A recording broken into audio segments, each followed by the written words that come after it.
episode of the Real and Radiant podcast. My name is Jireh, your host, and how are you? How's your day?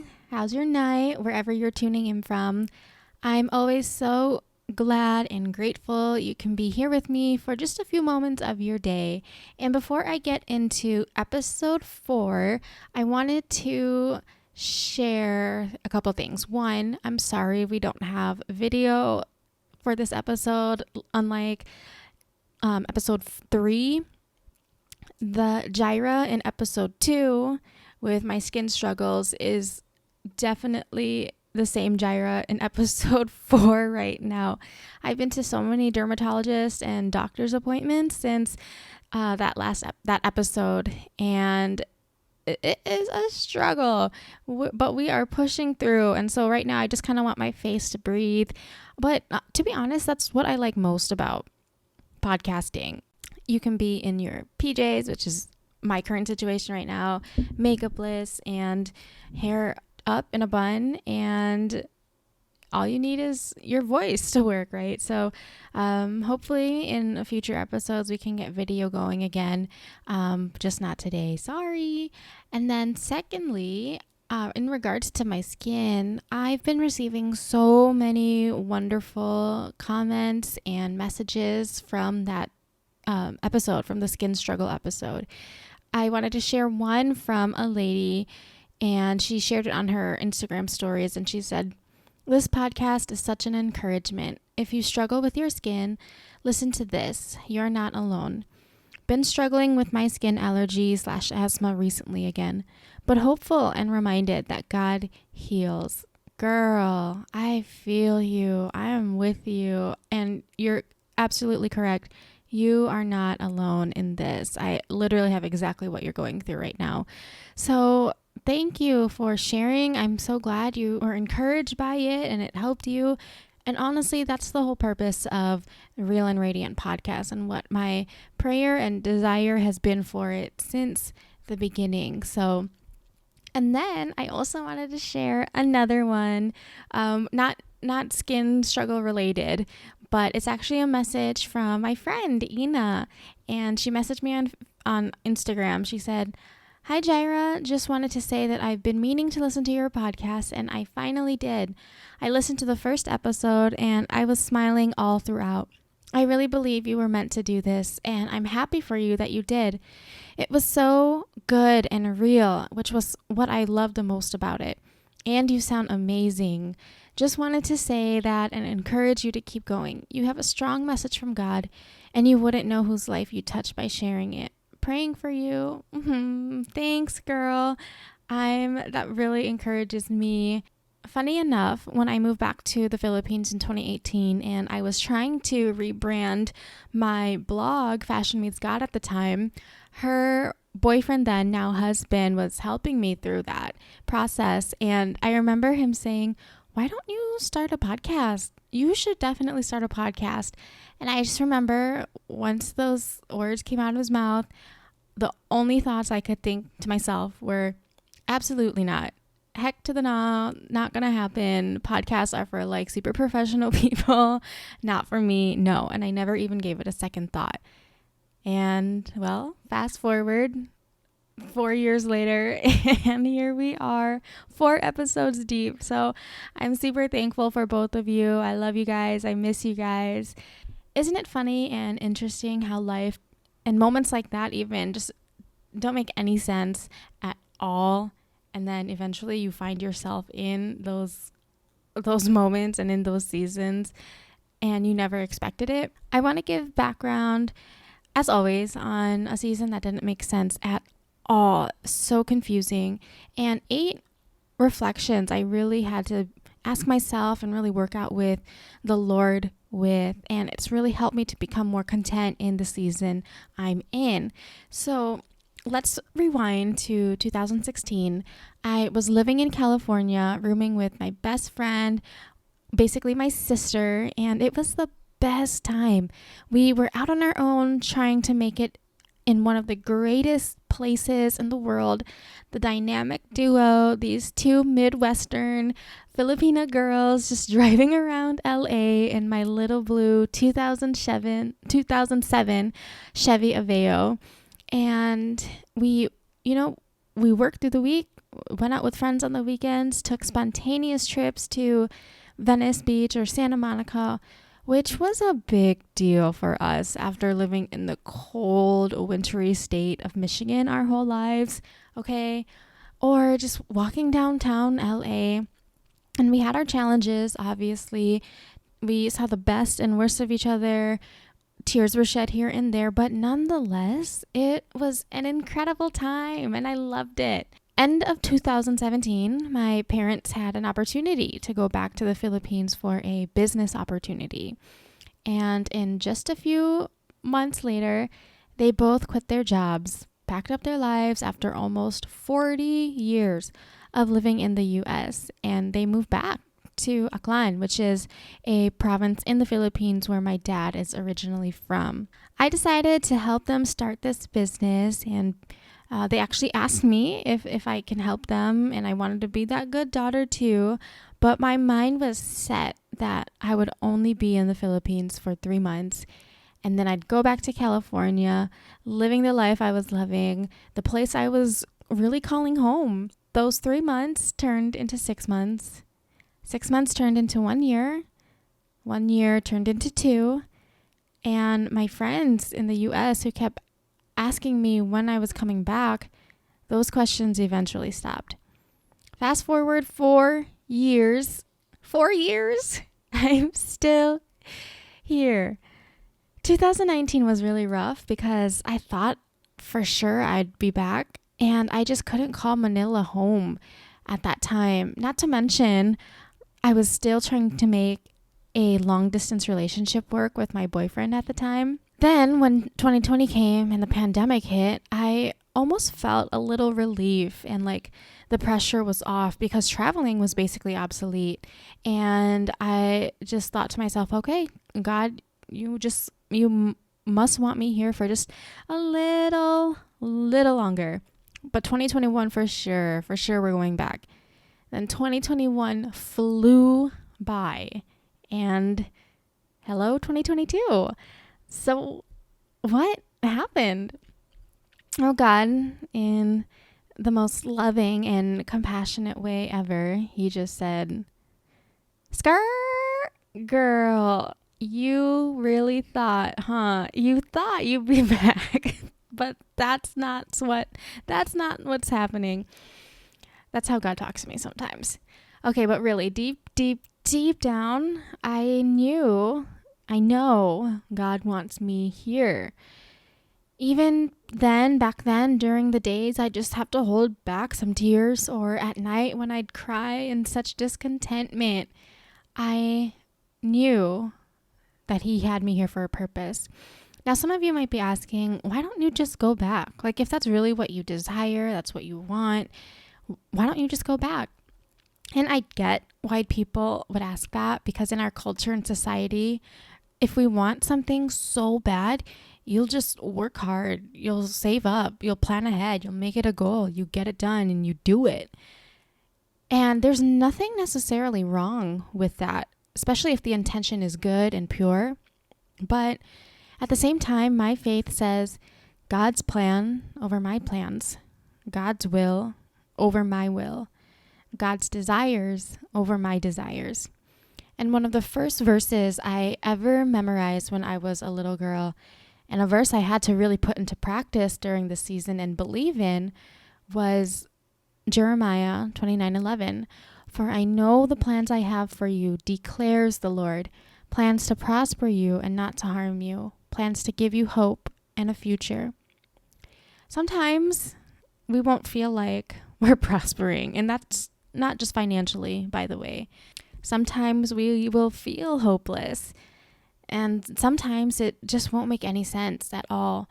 But in Psalm 32:8, he says, "I will instruct you and teach you in the way you should go. I will counsel you with my eye upon you." And, actually being in circumstances that don't make any sense at all, and it was unexpected, is pretty much the norm when it comes to the Christian faith. Like, if you've grown up in the church, most of your life, right? You hear the stories all the time about either a pastor leaving the mega church he founded to serve and minister to people in third world countries, or men and women in corporate America leaving their 6-7 figure jobs to work and serve full time in ministry because they really believe that that's where God is calling them. It doesn't make sense to them, but it makes perfect sense to God.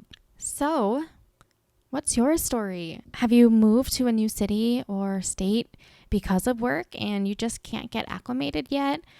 Or maybe you lost your job, or someone came to disrupt your life. You don't know what your next step is at all.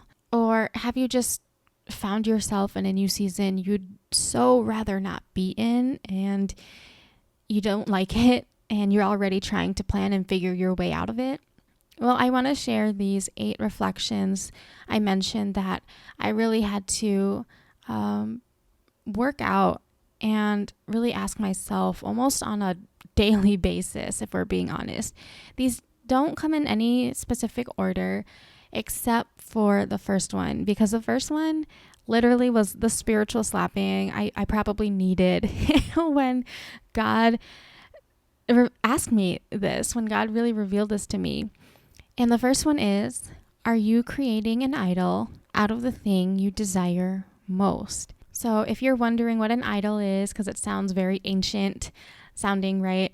Well, according to desiringgod.org, idolatry, or an idol, is the thing loved or the person loved more than God, wanted more than God, desired more than God, treasured more than God, enjoyed more than God.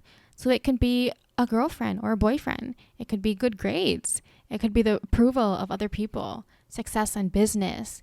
It could be sexual stimulation. It could be a hobby or a musical group. And to me, it was the U.S. And I was constantly thinking of the United States. I was constantly thinking of my ex at the time. I was creating fantasies and scenarios in my head of what I wanted to come to pass and what I believed would happen, until I watched a YouTube video of one of our church's pastor's wives. And her story was so similar to mine, where I believe she grew up and lived in New York City, and when she met her boyfriend at the time, now husband, who was Filipino, they met in college and they got married, and they eventually moved back to his home country, the Philippines. And she said that it was so hard for her to get acclimated and to transition to the Philippines. I can't even imagine, because she's like a purebred American. She has blonde hair, blue eyes, pale, beautiful skin. At least for me, like, I'm pure Filipino and I look like I really belong here. So she just mentioned how hard it was for her to adjust here, and she so missed her home back in the States, and she wanted nothing more than to be back with her friends and her family. And then she mentioned that God also revealed to her that she was making New York City as an idol. And I was so encouraged by her testimony. Me being me, I actually DM'd her on Instagram. This was on August 3, 2019. I messaged her saying, "Hi, I just watched your testimony on YouTube when you talked about NYC becoming an idol.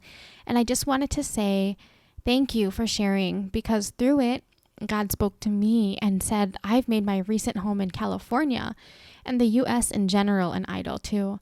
I moved to the Philippines January 2018, and until now have really been struggling and deeply wanting to move back to the States. But because of your testimony, I feel so much more confident in knowing and trusting that God puts us in certain places for a greater purpose. Thank you again, and may God continue to use and bless you and your family." And she actually responded that same day. She said, "Praise God, and thank you so much for your kind and encouraging words. I hope the transition gets better. God knows exactly where you should be." God bless. That still hits me even today. Phew.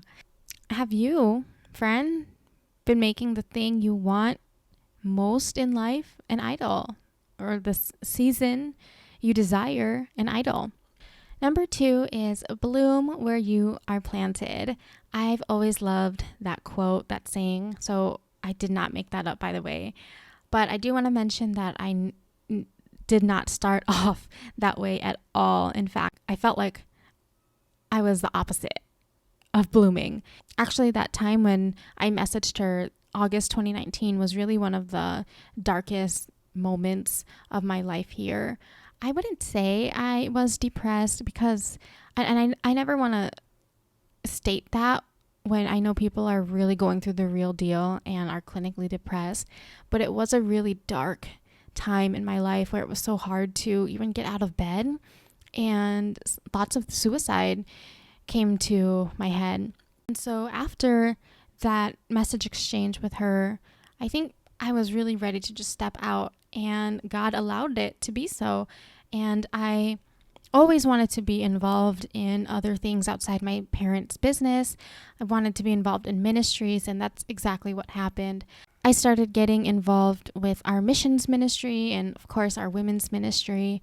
And by God's grace, I've been growing where I've been planted.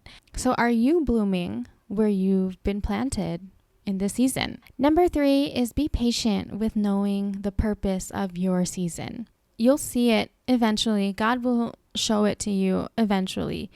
Definitely not right away, usually not right away at least. It wasn't until year 3 I saw the fruit of year 1 and 2. I'm seeing how God has been moving in the women's ministry I'm serving in, especially during the pandemic. We have seen such a growth, not only nationwide, but even satellites internationally that want to set up their own satellite there in their country, which is so awesome. And then even in my own small group, we're about 50 plus ladies deep in our D group, as we call it. And so, of course, with that, I had to grow in leadership and really work and improve in my leadership skills. And even with my parents, besides the business that they started, I've never seen them serve in ministry to the capacity they are now until when they moved back here to the Philippines. Like, they're always constantly giving to others in so many different ways. So we would not have seen that on day 1, right, of our day 1 here in the Philippines. And it's not until now that, years later, we actually see and start to understand why God had brought us here in the first place. So be patient. Number 4, ask yourself, what ways, even if it's just one, have I changed for the better? So for me, I must say I've grown in compassion and perspective with the poor here and poverty here. I would never want to compare U.S. poverty and the Philippines poverty, but it's really hard here. It's a different ball game here. And I've just grown, perspective on the poor in a third world country here. And another one is patience. I live in Metro Manila, so it's very much city-like, but it's not as go as it is in the U.S., where you literally have something penciled in and scheduled out for every moment of your day. And people aren't that wired here that way. So I've had to be patient with that and not force people or force situations into my own schedule. So how have you been changing for the better in your season now? Number 5, how can I use this season as a preparation for my next season? This kind of relates to number 4, but the things that you've learned or changed for the better for so far, how can we make sure we don't repeat those things or go back to it in our next season? Because the beauty about seasons is that they're temporary. They're not permanent. So we know that we are going to have another season after this one. If ever I do move back to the US or I move somewhere else, I wouldn't want to become incompassionate or is that a word? Incompassionate. I wouldn't want to become less compassionate and lose perspective on poverty just because I'm not living in such a poverty-stricken country. And I wouldn't want to become impatient just because I'm not living here either, if ever. So how can you use this season as preparation for your upcoming season? Number 6, God may be protecting you. God may be protecting you from the thing, the place, the person, situation you desire most, because he ultimately knows what's best for us, what's best for you. I always say this to those close to me and like real close to me. And since this is the real and Radiant podcast, I think that if I would have stayed any longer in California, I'd probably get pregnant at one point. Yes, out of wedlock. And I know some people just gasp a little bit. Some listeners are a little stunned. I'll give you a moment, right? But this is the Real and Radiant podcast. We're going to get into it. We're going to talk about the realities of what's happening within the church body too, okay? And the Radiant Jireh, you may know today, was not always so radiant. She was dull and dim and dark. I'm trying to think of other antonyms of radiant, but I've definitely had my broken seasons before where I was living on my own terms, living my own life. I had a twisted understanding of what freedom is when true freedom is really found in the hope and love of Jesus Christ. Now, okay, I can't know that for sure if I would have gotten pregnant, right? And yes, I know that if that did happen, God could still have made a beautiful redeeming story out of that.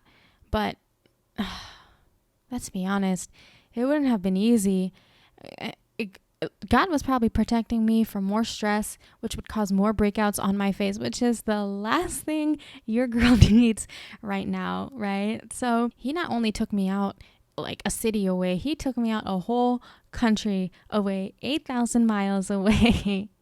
And it was hard at first, sure. But I am grateful that he did. And I'm thankful for the transforming power that he did in my life. And I know he can do, or maybe he's already done in your life too.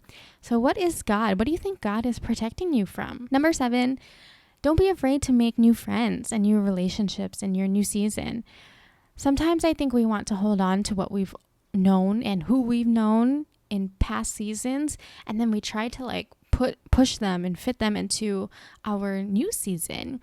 And we could be missing out on great friendships and relationships if we don't step out.